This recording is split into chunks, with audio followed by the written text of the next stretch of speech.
శౌర్య వీర ప్రతాపాలతో మరి తెలుగు వారందరినీ తట్టి లేపిన పలనాటి యువ వీర కిశోరం పాత్రలో బాలచంద్రుడి పాత్ర మనందరికీ తెలుసు.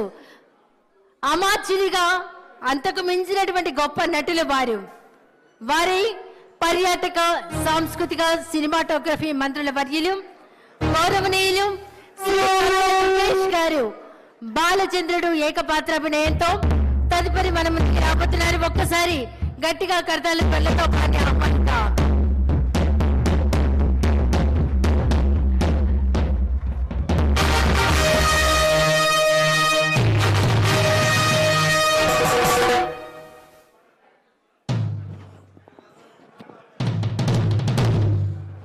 ఇది అడ్డొస్తుంది. ఇది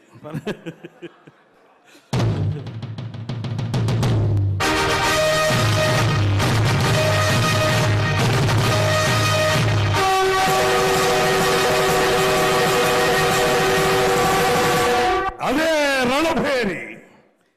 ఈ ఘోర కలికి, ఈ మారణ హోమానికి ఏనాడో ఎక్కడో నిరాశ్రయంగా సన్యసించబడి ప్రపంచ సౌఖ్యానికి ఆవల విసిరివేయబడిన దుత్తి భాగాల పాటి కారడవిలో ఆరవిల్లి నాగమ్మవనే నిన్ను నలగామరాజనే ఆ దురాత్ముడు నీ ఆతిథ్యానికి మేనుపరచి చేరదీసి అందజేసుకుని అమోచ్చమతో రందించకపోతే ఇంతటి చరిత్ర ఉండేది కాదే. అఖండ పలనాటి సీమ ఖండ ఖండాలుగా నరుకబడి అంతఃకలహాలతో రొమ్ము గుతుకుని పోయేది కాదే, రొమ్ము గుతుకుని పోయేది కాదు.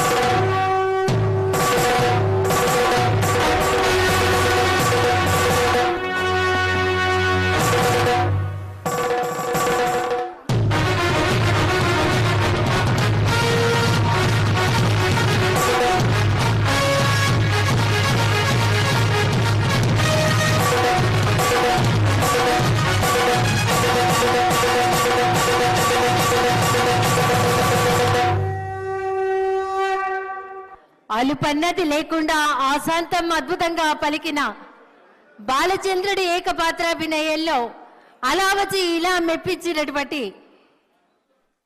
గౌరవ పర్యాటక సాంస్కృతిక సినిమాటోగ్రఫీ మంత్రివర్యులు శ్రీ కందుల దుర్గేష్ గారికి ఒక్కసారి గట్టిగా కర్తల త్వరలు అందిద్దాం.